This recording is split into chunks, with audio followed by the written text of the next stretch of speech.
Yo, 2006 Scion XA. I need to put a condenser in this. This thing has gotten in a front end collision before, so it might have some different pieces or some missing pieces. I don't know. First thing I'm going to do, I'm going to get this bumper cover off of here. There's a couple 10mm on here. Wow, self-drilling screw. I don't know if that belongs there. There's some plastic clips here. I just pulled the centers out and these come out. I think the factory ones are a little different. There was probably 4 of them. I think this front comes out. There's clips on here. If you can get in here, you can push in on these. You push in on these and then they come out. Some of them are kind of cracked and broke. I got this funky cover on here that's got to come off. There's Phillips screws on this. I don't know if those are supposed to be in there either.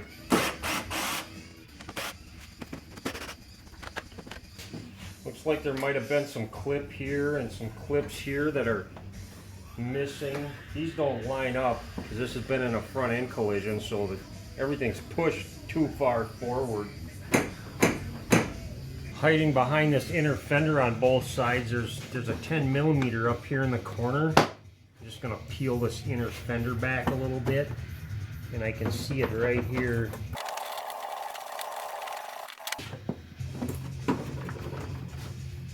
Take one on both sides of those off. There's a side marker light in here. You can either unplug it or I can just turn the bulb a quarter turn and pop it out. That one might not even work. It looks kind of burnt out. Take those off on both sides. Under here it looks like there's a missing panel. It's clipped in somehow. I don't know. Looks like there's a couple amazing zip ties on here. That wouldn't be here normally. Looks like a lot of this was probably screwed in somehow.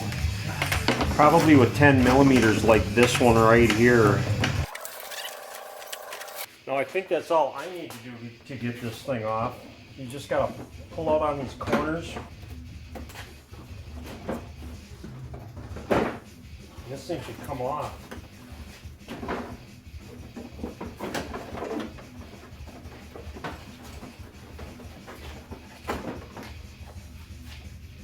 There's a couple of horns in my way with 12mm on them.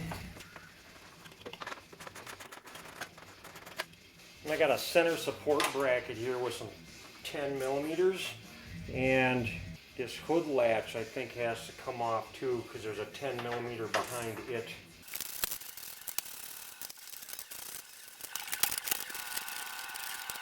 Now that I got those out, there's 2 high pressure lines that need to be unbolted.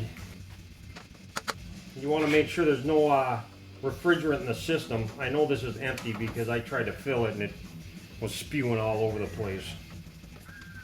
This should just have an O-ring in it that's sealing it, so you just pull it straight back and that comes out. There's one down here on the corner. I got a bracket on here too. I might as well unbolt it. Just wiggle it back and forth a little bit. It'll come out. And I have 2 bolts on the top here, 10mm on this. And this should come out. Looks like this new radiator's got all the junk on it. Everything but the O-rings anyways. I always think it's fun to see if anything's in this receiver dryer. Just because I can. And there's a dumb little filter in here. Looks kind of cruddied up. There should be a desiccant bag in here that's attached to that. And here it is. And it looks fairly clean. This condenser is actually a little larger, but there's an extra hole, so I don't know if this is going to fit or not. I don't know. Only thing that bothers me is this line right here needs to be shorter. I don't know, I laid it in there. It looks like it's going to fit. I got an O-ring assortment kit here so I could swap out the O-rings because this didn't come with any. I'm gonna take these plugs out of here. Anytime you do a condenser, you should always add at least 2 to 3 ounces of oil. In a big truck or something, it's usually 3 ounces. I'm just gonna put 2 ounces of oil. I'm just gonna dump it right in here. Oops, try not to make too big of a mess.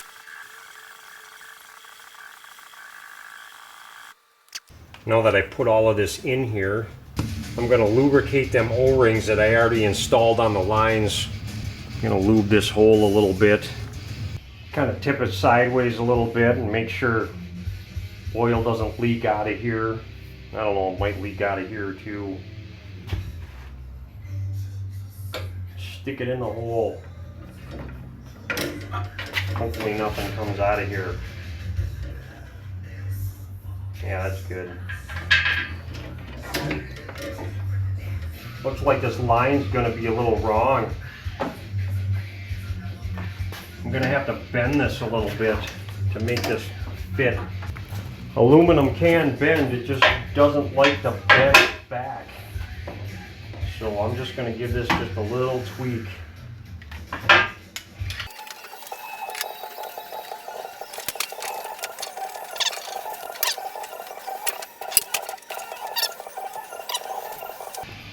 It's not uncommon to run into this with aftermarket stuff.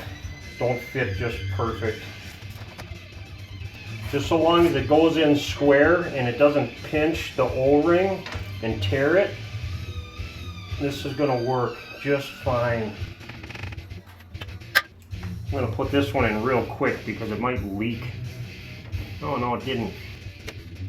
Just wiggle it around and get that O-ring in there and hope it doesn't tear. Yeah, that line sort of fits. These don't line up exactly right either. They're a little wrong. Yummy aftermarket stuff.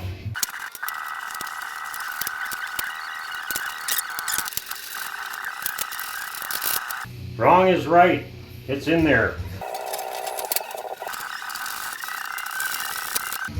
Before I get too carried away putting this thing together, I'm going to take these high and low side pressure caps off.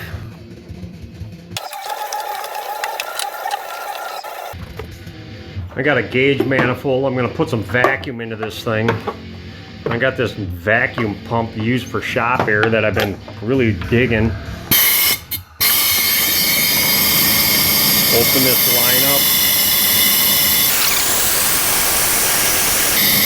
You're supposed to let vacuum run for a half an hour.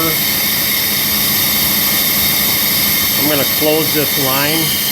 And I got, what, almost 25 inches of vacuum. While I'm doing this job, I'm going to leave the vacuum on it and make sure there's no leaks. If that vacuum drops, I know it's going to have a leak somewhere.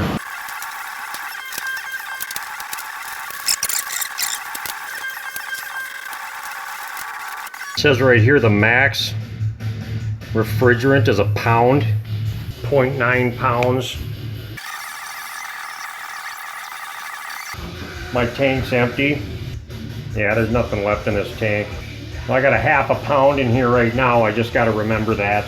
My high side and low side spiked like crazy because the fan wasn't working.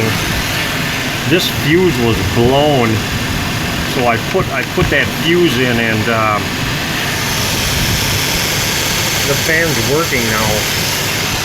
So my system pressure dropped because my condenser can stay cool. And well, that's the pressures. I got about a pound of refrigerant in it. It looks fine. There's my refrigerant temperature. Yeah, that's good enough, I guess.